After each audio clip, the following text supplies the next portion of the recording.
1절에서 15절 말씀을 함께 교독하도록 하겠습니다.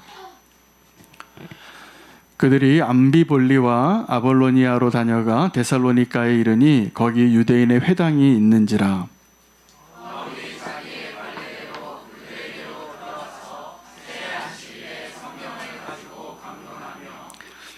뜻을 풀어 그리스도가 해를 받고 죽은 자 가운데서 다시 살아나야 할 것을 증언하고 이르되 내가 너희에게 전하는 이 예수가 곧 그리스도라 하니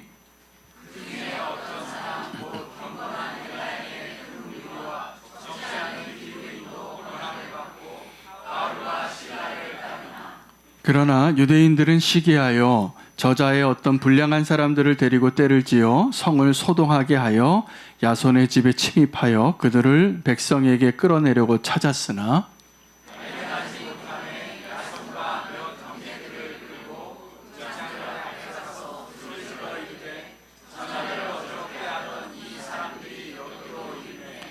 야손이 그들을 맞아들였도다. 이 사람들이 다 가이사의 명을 거역하여 말하되 다른 임금 곧 예수라 하는 이가 있다 하더이다 하니 야손과 그 나머지 사람들에게 보석금을 받고 놓아주니라.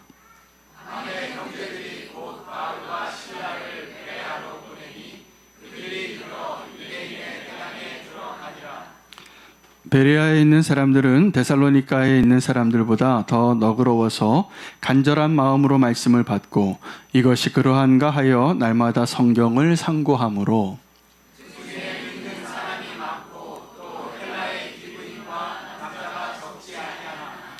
데살로니가에 있는 유대인들은 바울이 하나님의 말씀을 베레아에서도 전하는 줄을 알고 거기도 가서 무리를 움직여 소동하게 하거늘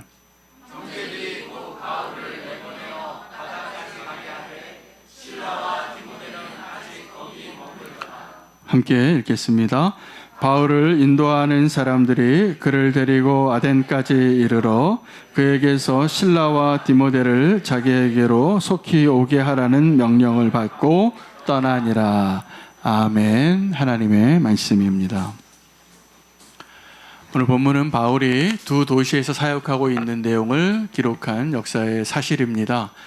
데살로니가 교회에서 사역을 하고 거기서 너무 반대하고 시기하는 사람들이 바울 일행을 괴롭혔기 때문에 그가 그 일행이 피해서 베레아에 가서 복음을 전했는데 다행히 베레아에는 그래도 훨씬 더 복음에 대해서 호의적인 사람들이 많았다. 그리고 하나님의 은혜가 많았다라는 내용이 되겠습니다. 요약하면 이렇게 간단한데 그 가운데 일어난 일들을 통하여서 오늘 우리가 다시 한번 안전한 곳은 어디인가에 대해서 우리가 한번 생각해 볼 수 있게 되기를 원합니다. 여러분, 우리가 부흥을 이야기할 때 부흥이 일어나면 첫 번째 증거가 어떤 거냐 하면 사람들이 많이 모입니다. 그래서 숫자가 어떤 부흥이 일어났는가 아닌가를 분별할 수 있는 첫 번째 조건이 되기도 합니다. 그런데 많은 경우에 사람들은 많이 모였지만 부흥이 아닌 경우도 많이 있습니다. 그러므로 부흥에 있어서 진정한 증거는 숫자가 아니라 변화에 있다는 것을 우리가 알아야 합니다. 우리가 예수 믿는데 복음을 들었는데 많이 모였더라. 어느 집회에 갔더니 거기 수만 명이 모였더라. 참 감사한 것은요, 지난주에 부산에 10만 명의 성도가 모였습니다. 그래서 너무 감사해요. 정말 하나님이 지금 부산에 영적인 역사가 있는 것이라고 저는 믿습니다. 그런데 또 다른 증거들이 나오는데 요즘 무슬림 국가 가운데 이란이나 레바논에서도 큰 부흥이 있다 합니다. 숫자가 늘어난대요. 주님께로 나오는 사람들이 많아지고 있다는 소식을 듣습니다. 근데 그 사람들의 숫자는 우리가 자랑할 만한 숫자는 아니에요. 그러나 이전에 너무 불가능해 보이던 그곳에서도 복음을 듣고 반응하는 사람들이 나온다는 것을 듣고 우리는 하나님이 살아계시는구나, 복음이 그곳에도 전파되어지고 있구나, 이런 소식을 듣고 기뻐하게 됩니다. 여러분, 근데 숫자에는 함정이 있습니다. 그래서 우리는 부흥의 증거로 많이 이 첫 번째 증거로만, 이 조건으로만 물어보고 확인했던 경향이 많았습니다. 그래서 어떤 교회가 많이 모이면 부흥한다고 믿었어요.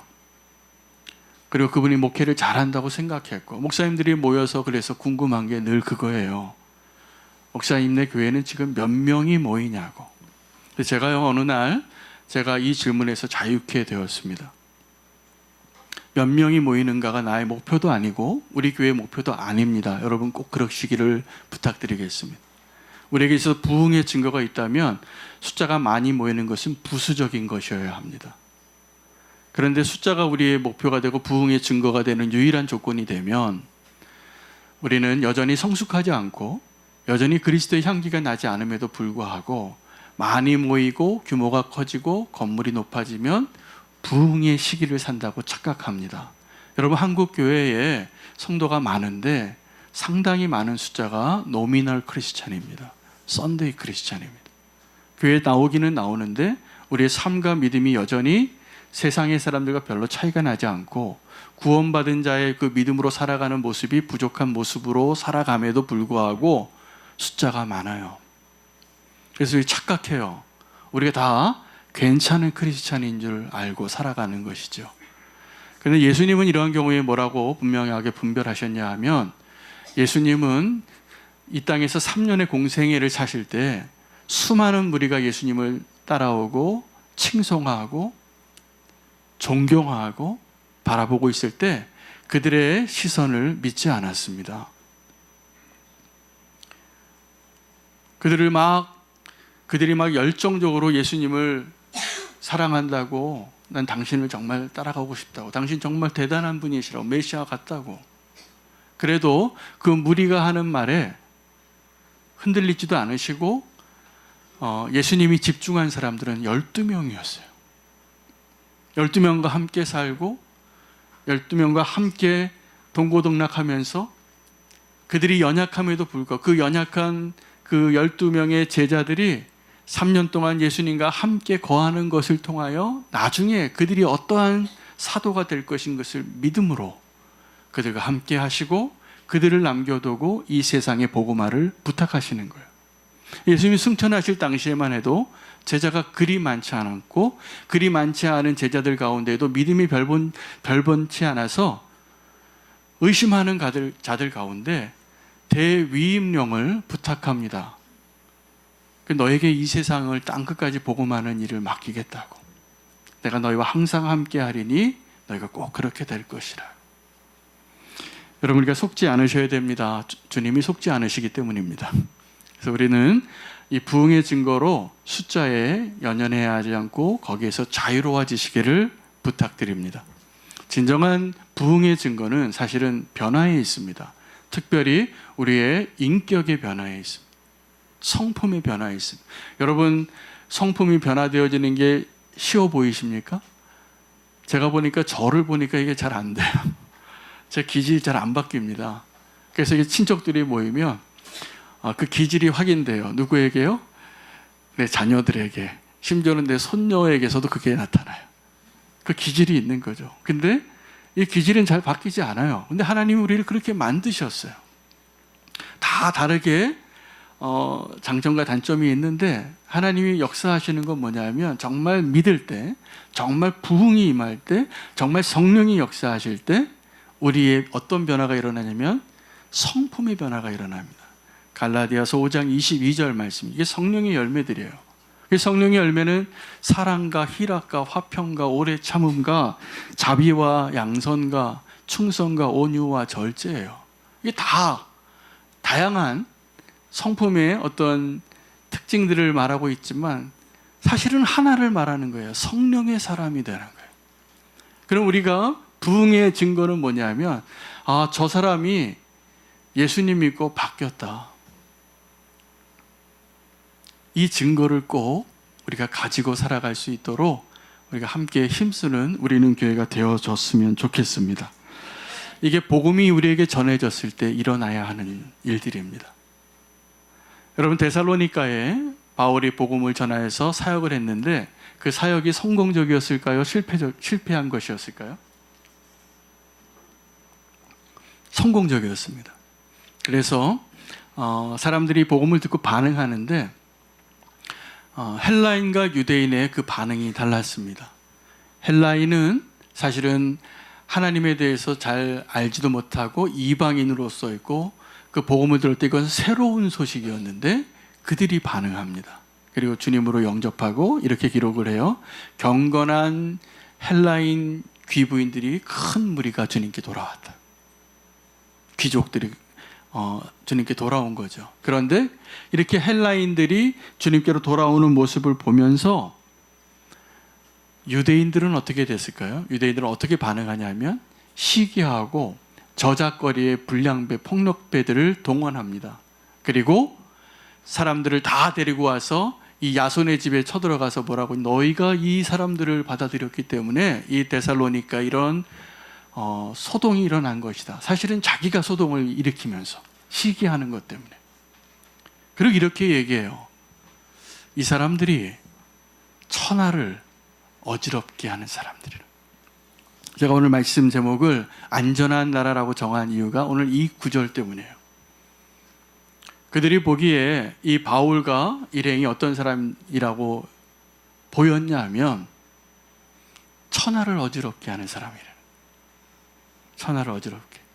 근데 이 바울은요, 사실은 이 시기하여 폭력배들을 동원해서 막 야손의 집에 쳐들어가 야손 끌고 와서 백성들 앞에 이제 민중 심판을, 인민 심판을 하는 그 자리에 바울의 일행은 뭐 잡지 못하고 폭력을 사용하는 그 모습을 보면서 그렇게 얘기하는 거예요. 이 사람들이 천하를 어지럽게 하는 자라고 말하고 있는 것입니다. 저는 이 고백이 이 시기하여서 미워해서 그들을 잡아서 때리려고 했던 유대인들의 이 평가가 정말 살아있는 믿음의 사람들이 반드시 들어야 할 평가라고 저는 믿습니다. 우리가 믿는데, 우리가 믿는 사람으로 이 땅에 존재하는데, 우리가 믿는 사람으로 이 시대를 살아가는데 우리 때문에 아무런 일도 일어나지 않고 있다. 이건 믿음의 문제가 있는 거예요. 복음은 원래, 복음의 성격 자체가 본질적으로, 복음은 이 세상에, 이 사단이 통치하고 다스리는 이 세상에 하나님의 의인 예수 그리스도의 삶과 메시지와 그 부활의 능력이 임하게 되면 이 세상은 요동하게 돼 있어요. 이게 정상이에요. 그리고 우리는 그것을 전하는 자로, 증인이 된 자로, 성령님이 그 일을 역사하시는 자리에, 현장에 있는 자로 오늘 내가 살아가는데 아무런 일도 일어나지 않고 있다? 이게 이상한 거예요. 내 안에 이 복음을 듣고 아무런 변화가 일어나지 않고 있다? 이게 이상한 거예요. 우리는 복음을 듣고도 어떤 생각을 하냐면, 내가 예수 믿고 오래 살고 돈 더 잘 벌고 이 땅에서 형통하고 인정받고 성공하고 그 사다리를 좀 더 올라가는 복을 주시겠지 라고 생각하며 신앙생활을 하고 있는 사람들이 더 많아지고 있는 이 시대의 현상에 대해서 우리는 충격을 좀 받으셔야 돼요. 세상이 우리를 볼 때, 아, 이 사람들이 세상을 요동하게 하는 자이구나 라고 평가하고 있는지, 아니면 이 사람이 세상 속에 살아가고 있는데 믿는 사람인지 아닌지도 잘 구분이 되지 않는 모습으로 살아가고 있구나, 그런 사람이 지금 훨씬 많거든요. 지금 오늘 이 예배의 자리는 우리가 다 성도로서 함께 모여서 예배하기 때문에 다 그리스도인인 것을 알고 있지만, 세상에 들어가 보니까 그리스도인이 별로 안 보이는 것 같아요. 저는 국회에 그렇게 많은 그리스도인이 있는 줄 몰랐어요. 그리스도인 같지 않은 분들이 너무 많은 거죠. 그냥 정치인으로는 보이는데, 여당인지 야당인지는 분명한 색깔이 보이는데 그리스도인인지 아닌지는 그 색깔이 별로 분명해 보이지 않아요. 여러분, 이 세상에 나아가서 내가 그리스도인인 것을 담대하게 드러낼 수 있는 믿음으로 살아가라고 우리를 세상에 보내신 것입니다. 그냥 세상에서 누구보다 조금 돈 더 잘 벌고 조금 더 성공하고 조금 더 편안하고 안락한 것을 자랑하는 성도로 살라고 우리를 세상에 보내신 게 아니에요. 우리가 그 복음으로 살아내지 못하면 이 세상에 소망이 없잖아요. 우리가 정말 이 세상에 나아가서 정말 복음으로 살아낸다면 이 세상을 천하를 어지럽게 하는 자라고 우리를 보고 있어야지 정상인 겁니다. 그렇지 않다면 오늘 우리가 다시 한번 성도가 어떠한가를 복음이 무엇인가를 다시 한번 오늘 이 예배 자리에서 확인할 수 있게 되는 저와 여러분 되시기를 바랍니다. 복음이 전해질 때 복음이 이 세상을 두 가지 세상으로 나눕니다. 복음을 듣고 반응하는 자, 복음을 수용하는 자, 헬라인들이 예수 그리스도를 영접한 것처럼 복음을 믿기로 결정하는 사람이 한 그룹이고, 또 하나는 복음이 전해질 때 이 복음의 방향에 거슬러서 하나님의 뜻을 저항하고 오늘 이 유대인들이 보여줬던 그 반응처럼 그 반대로 반응하는 무리들이 반드시 일어나게 되어 있습니다. 복음은 그렇게 만들어요, 이 세상을. 근데 문제는 우리가 어떠한 모습으로 이 땅을 살아가고 있는 성도인가를 아는 것입니다. 여러분, 이 세상이 안전합니까? 안전하세요? 안정감을 느끼세요, 이 세상에서? 저는 굉장히 안전하지 않은 것 같아요. 이 세상이 너무 힘들어요. 이 세상이 마치 풍랑이 계속 오는 바다를 항해하는 배를 타고 가는 어부 같아요. 내 배보다 훨씬 큰 파도가 온다는 것이 느껴져요. 출렁거리고 두려워요. 여러분, 이 세상에서 살아가는 것은 안전하지 않습니다. 위험합니다. 정말 우리가 하루 오늘 잘 살고 내일을 맞이할 수 있다는 것도 얼마나 감사해요. 정말 위험한 거죠. 그런데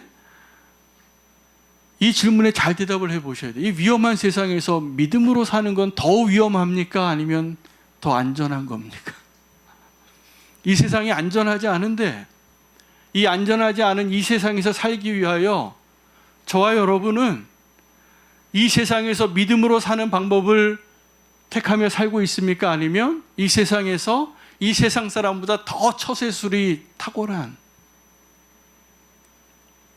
이 세상에서 어떻게 살아야지 내가 살아낼 수 있고 돈도 좀 벌 수 있고 내가 좀 편안하고 안락하게 살 수 있는 방법에 그 탁월한 본능이 작용하는 가운데 살아가고 있는지 오늘 우리가 꼭 돌아봐야 합니다.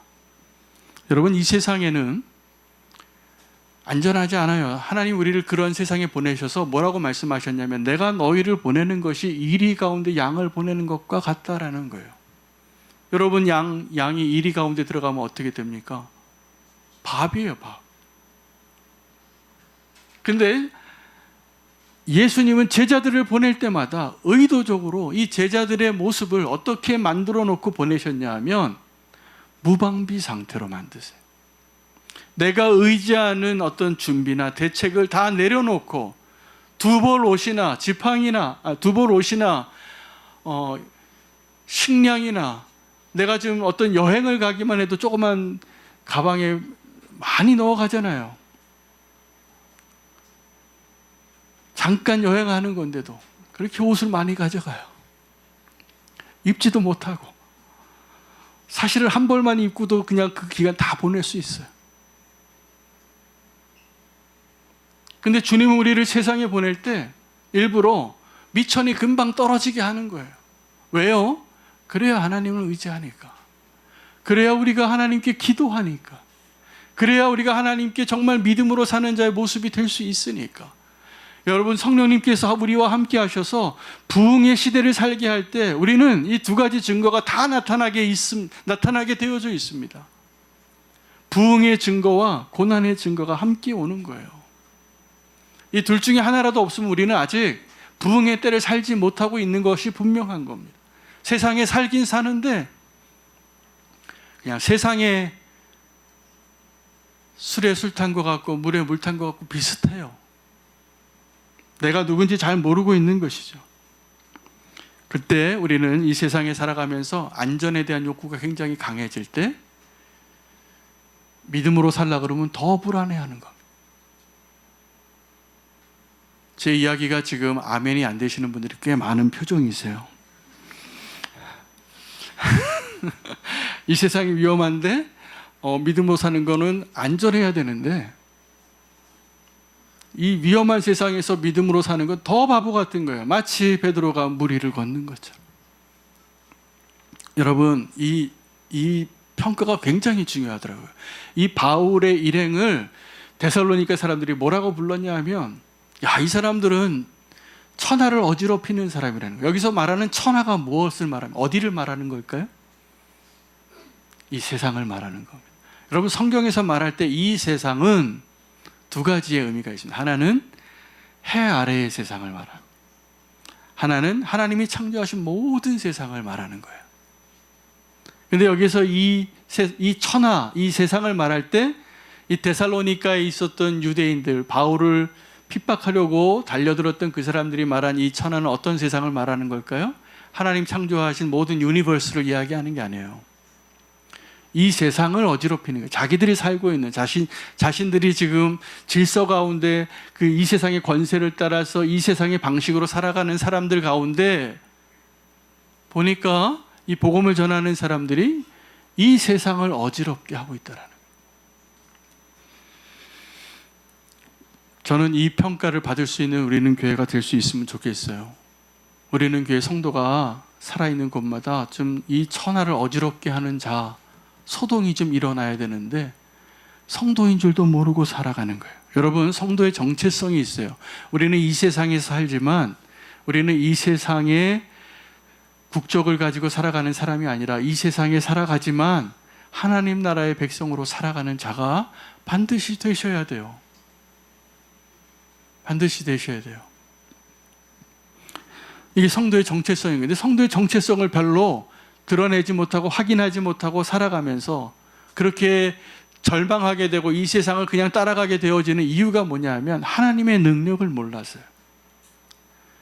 여러분, 성도에게 있어서 하나님의 능력을 알지 못하면, 그래서 이 성령의 능력을 알지 못하면, 이 십자가의 능력을 알지 못하면 우리는 너무나도 당연하게 이 위험한 세상에 믿음으로 살기보다는 이 위험한 세상의 방식으로 살아버리고 싶은, 그래서 본질적으로는 위험한 세상에 성도가 믿음이 없이 살아가면 그 사람이 안전합니까? 안전하지 않습니까? 이 질문 한번 대답해 보세요. 우리는요, 이 세상에서 안전하게 살려고 믿음을 버리는 선택을 할 때가 훨씬 많아요. 왜요? 안전하고 싶어서. 왜요? 믿음으로 살면 자꾸 물 위를 걸으라고 하시니까 하나님. 너 가지고 있는 것 좀 다 내려놓고 나를 믿고 따라오라고 하시니까. 그 믿음이 없으면 우리는 어떻게 됩니까? 이 세상을 자꾸 보험 들어야 돼요. 연금을 더 많이 들어야 되고. 그리고 내 손에 쥐고 있는 게 더 많아야 돼요. 그러면 좀 안전하게 살 것 같은 느낌이 잠시 들어요. 그래서 부자 청년이 되는 거예요. 예수님은요, 안타까워하는 거예요. 이 세상에서 그 부자 청년은 하나님의 율법과 계명을 다 지키고 선한 청년이었어요. 젊은 나이에 부자에다가 믿음이 좋아요. 근데 그 사람이 위태롭다고 말씀하신 분이 예수님이에요. 여러분, 우리가 꿈꾸는 신앙의 모델이 어떤 사람이냐면 많은 경우에 신앙도 좋고 부자이기도 하고. 환상적이죠? 아주 안정적이잖아요. 영적으로는 우리가 구원받은 보험도 들어놓고 이 땅에 살아갈 때 뭐 편안하게 살 수 있는 통장에 돈도 좀 잔고가 든든하고 집도 내 집이고 별장도 몇 개고 그러면 행복할 것 같잖아요. 근데 그 행복이 위험하다는 거예요. 그 생각이. 부자 청년에게 예수님이 너무나 사랑하는데 안타까워서 그렇게 사는 그리스도인, 그렇게 살고 싶은 그리스도인, 저와 여러분이잖아요, 지금. 오늘 이 말씀 너무 중요해요. 그게 우리는 안전한 나라에 사는 안전한 백성이라고 생각하고 살아가는데 한 번만 우리가 믿음의 눈으로 우리의 삶의 시간과 하나님이 말씀하고 계시는 이 시간의 시간표를 보면 우리가 짧은 100년밖에 안 되는 인생을 살면서 그렇게 사는 게 너무나 위험한 거예요. 우리가 이걸 아는데도 잘 안 돼요. 아는데. 아시죠? 이해적으로는 동의가 되시죠? 여기서는 아멘 잘 하시잖아요. 우리가 그렇게 살자고 하면 고민이 되시죠? 여기도 아멘이죠? 그래서 오늘 이 말씀이 너무 중요합니다. 이 세상이 너무나 위험한데 이 세상에서 우리가 그럼 믿음으로 어떻게 살아가는가? 그것은요, 우리가 이 세상을 닮아가지 않고 예수님을 닮아가는 삶의 여정을 해야만 되는 것입니다. 예수님은 뭐라고 말씀하시니, 사실은 예수님 제자들과 짧은 기간을 사시고 떠나시고 성령님을 약속하셨어요. 그리고 뭐라고 말씀하셨냐면, 내가 너희를 떠나면 너희가 내가 한 일도 하겠고 나보다 더 위대한 일도 하겠다라고 약속하셨어요. 이게 왜 가능할까요? 이런 예수님 약속하셨기 때문이고, 예수님이 기도하시기 때문이고, 하나님이 일하시기 때문이에요. 예수님 약속하셨기 때문이고, 예수님이 기도하시기 때문이고, 하나님이 일하시기 때문에 우리가 이 땅에 살면서 안전하게 살아낼 수 있는 이 조건을 자꾸 버려요. 잊어버려요. 오늘 이 시간에 그것이 회복되시기를 축복합니다.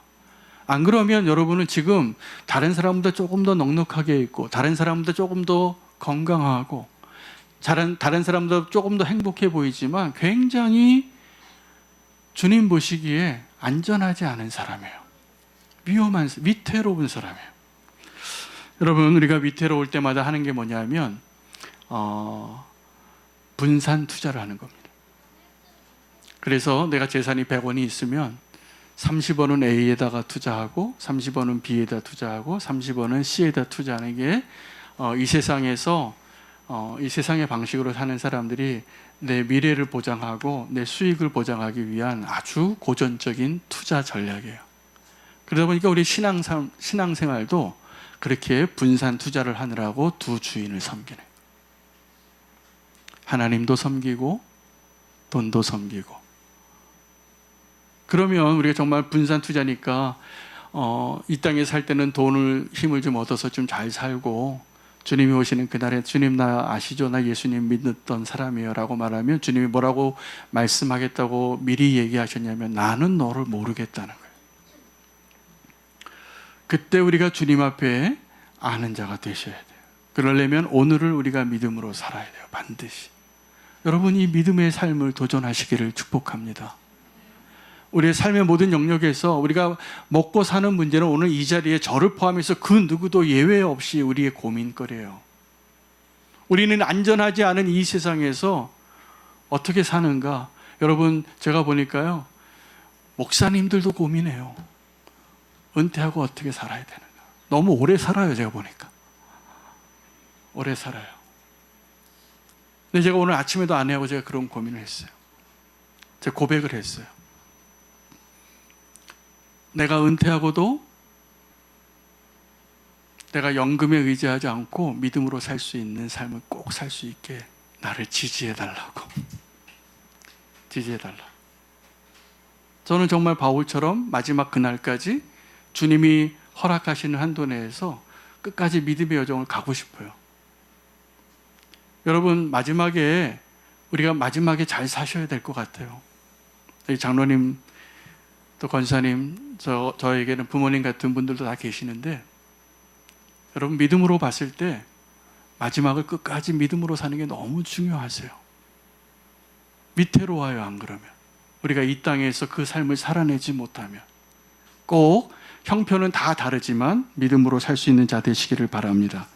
다르게 말하면 기회주의자가 되지 않는 거예요. 우리에게 있어서는 신앙의 자존심이 뭐냐 하면, 내가 믿음으로 이 세상의 영역과 신앙의 영역에서 내가 동일한 모습으로 살아낼 수 있는 결단과 믿음이 필요합니다. 우리가 그렇게 살기를 시작하면 하나님이 도우실 거라고 믿어요. 우리가 믿음으로 도전하지 않아서 그 길이 안 열리는 거예요. 여러분, 다윗이 언제 위태롭게 됐냐 하면 대적이 많아서가 아니에요. 한순간 착각해요. 내가 이 사울을 피할 수 있는 길은 저 블레셋 아기스에게로 가면 사울이 나를 쫓아오지 않겠구나. 여러분, 누구나도 한 번쯤 그렇게 생각할 만하지 않습니까? 이 지긋지긋한 사울의 손에서 좀 벗어나고 싶어서 잠시 이 유다 땅을 떠나서 저 아기스 밑으로 좀 들어가면 안전하겠지. 다윗이요, 잠깐 안전했어요. 그런데 그 이후에 훨씬 많은 대가를 치릅니다. 시글락이 불타요. 자기 사랑하는 아내와 아이들 다 뺏겨요. 잘못하면 그 다윗이 유다 사람들하고 싸울 뻔했어요. 그 전쟁에 나갈 때까지도 자기는 가장하고 아기스에게 충성하고 내가 싸우러 가겠다고. 그런데 그 아기스의 부하들이 다윗을 믿지 못해서 저 사람 가면 꼭 배신할 거니까 데려가지 말라고 가슴을 쓸어내리죠. 여러분, 우리가 다윗처럼 착각하고 잘못 생각할 때가 많아요. 다윗이 또 언제 위기에 빠지냐면 밧세바하고 간음할 때 그가 잊지 않아야 할 자리에 있었어요. 왕들의 전쟁이 시작되는데 왜 왕이 안 나가요? 왕이 나가야지. 근데 자기 혼자 편안하게 옥상 위 거닐다가 목욕하는 여자가 보이는 거예요. 죄를 짓지요. 근데 더 극악무도한 죄는 그 죄를 덮으려고 할 때예요. 감추려고 할 때. 그러니까 죄 없는 그 햇사람 우리아를 죽이는 거죠. 하나님 보시기에 악하더라. 이렇게 하나님 보시는 거예요. 여러분, 이 다윗 같은 모습이 아니에요. 그런데 이 다윗조차도 얼마든지 그렇게 연약한 자리에 나아갈 수 있습니다. 언제요? 믿음의 길을 떠날 때요. 다윗은 평생을 하나님 앞에 왕으로 기름 받고도 현상 수배범처럼 살았잖아요. 고난이 많았고 대적이 많았고 전쟁이 끊이지 않았고 그의 손에 흘린 피가 너무나 많았고, 그러나 하나님은 그 다윗을 그렇게 축복하시는 거였어요. 여러분, 우리의 삶은 죽는 날까지 이 믿음의 싸움이 치열해야지 정상입니다. 그러고 싶지 않으세요? 그래야 우리가 살 수 있는 거예요. 그래야 우리가 안전해요. 내가 이제 살만하다 허리띠 푸는 순간부터 여러분은 위험합니다. 살만하다 기도하지 않는 그 순간부터 위험합니다. 살만하다 그래서 이제 예배 드려야 하는 그 날에 예배하지 않고 놀러 가거나 일해요. 그럼 위험해지는 거예요. 하나님을 더 온전히 붙잡기를 원합니다. 오늘 이 바울이 복음의 주인공이 돼서 복음을 전할 때 이 데살로니가에서 바울을 시기하여 죽이려고 했던 이 데살로니가 유대인들이요, 베레아까지 쫓아오는데 아주 집요합니다. 그래서 제가 알았어요. 아, 그렇구나. 이 성도의 삶 가운데 우리가 안전한 삶으로 살아내고 있는 증거는 두 가지가 필요한데 이게 나의 삶 가운데 보여질 때예요. 하나는 원수의 집요함이 보이는 거예요. 원수가 나를 계속 쫓아와서 나를 송사하고 나를 어렵게 하고 내 시험거리가 있고, 마치 바울에게 가시가 있었는데 이게 하나님의 은혜인 거예요. 너무 교만해질까 봐, 너무 받은 은혜가 많아서 3층천을 보고 오니까 특별한 은혜를 입으니까 하나님 그의 육체에 불치병을 준 거예요. 그 불치병 안고 산 거예요. 계속 이거 낫게 해달라고 수많은 이적을 베풀고 경험했던 그 바울이 자기는 못 고치는 거예요. 왜요? 그것이 하나님의 은혜이니까. 원수가 끊임없이 나의 삶 가운데 지금 심어놓은 가시들이 있을 겁니다. 여러분, 그거요, 기도를 하죠. 하나님, 나 이거 좀 없어지게 해달라고, 이 문제 좀 해결하게 해달라고. 근데 저는 여러분을 위해서 기도할 때 그 가시가 사라지지 않는 것이 축복이다라고 생각이 들 때가 많아요. 해결되지 않는, 그게 축복이에요. 원수의 집요함이 내 삶 가운데 늘 있는 거. 여러분, 그 문제 없으면 여러분은 100% 타락합니다. 100% 교만해집니다. 100% 하나님 떠날 겁니다. 내 삶의 가시가 무엇이든지 집요하게 나의 삶을 괴롭히고 있는 것, 오늘 믿음으로 선포하세요. 하나님 감사합니다. 빨리 하세요. 하나님 감사합니다. 이것 때문에 감사한 거예요. 또 하나는 하나님의 집요함이 있는데 나의 연약함과 나의 부족함에도 불구하고 나를 향한 하나님의 사랑이 포기하지 않으시는 그 사랑이라는 거예요. 저는 오늘 그게 너무 감격스러워요. 하나님이 나를 포기하지 않으신다는 거. 그래서 우리가 사는 거예요. 이게 안전한 거예요. 여러분, 시편 110편에 보면 다윗이 그 하늘에서의 그 영광을 보는데, 예수님께서 하나님 아버지와 대화하는데 예수님의 모습을 뭐라고 묘사하냐면, 주여, 주는 원수들 가운데서 통치하여 주시옵소서. 다윗의 삶 가운데 원수가 그렇게 많았는데 다윗이 그 원수들 때문에 늘 누구를 의지하고 누구를 포기하지 않았냐면 주님을 붙잡는 것을 포기하지 않은 거예요. 여러분, 우리에게 그것이 축복이에요. 그 주님이 없으면, 하나님의 그 사랑을 알지 못하면 우리는 악인의 길을 갑니다. 죄인의 길을 쫓습니다. 오만한 자리에 앉게 돼 있습니다. 우리 죄인이거든요. 그 길은 아주 그냥 너무나 자동 코스예요. 우리가 하나님 의지하고 하나님이 포기하지 않으시는 그 사랑하는 자녀라는 사실을 우리가 잊어버리고 다른 곳에서 안정감을 찾으려고 할 때, 저 여러분은 분명히 위태로운 사람이 될 거라고 믿습니다. 여러분, 오늘 바울은 이 데살로니가 사람들이 쫓아와서 집요하게 공격할 때 그 사역을 중단했을까요? 안 했을까요? 안 합니다. 굉장히 어려움이 많았지만 그 바로 전주의 본문은 빌립보의 감옥에 갇히는 바울과 실라의 본문이에요. 나중에 바울이 다 고백하죠. 내가 어떤 고난을 받았는지. 여러분, 우리가 예수 그리스도와 동행하면서 받은 모든 고난과 시련과 아픔과 상처는 하나님의 은혜의 증거들입니다. 할렐루야. 그것이 하나님 우리를 포기하지 않으신다는 증거예요. 저는 우리는 교회 성도님들이 다 잘 먹고 잘 사는 것을 축복하고 싶은 마음 별로 없습니다. 고난 가운데, 원수들 가운데, 시험 가운데 우리와 함께 하시는 하나님, 그 하나님 우리가 함께 의지하고 붙잡고 오늘도 예배할 수 있는 저와 여러분이 됐을 때 우리가 안전합니다. 할렐루야. 우리가 그 모습으로 우리에게 허락하신 그 시간을 끝까지 살아갈 수 있을 때까지 그렇게 살 수 있게 되기를 결단하고 기대하며 찬양하겠습니다. 오늘 마지막 결단 찬양, 나의 안에 거하라, 이 찬양하면서 우리를 포기하지 않으시는 그 하나님의 약속 안에 거하는, 그리스도 안에 거하는 저와 여러분 되시기를 축복합니다.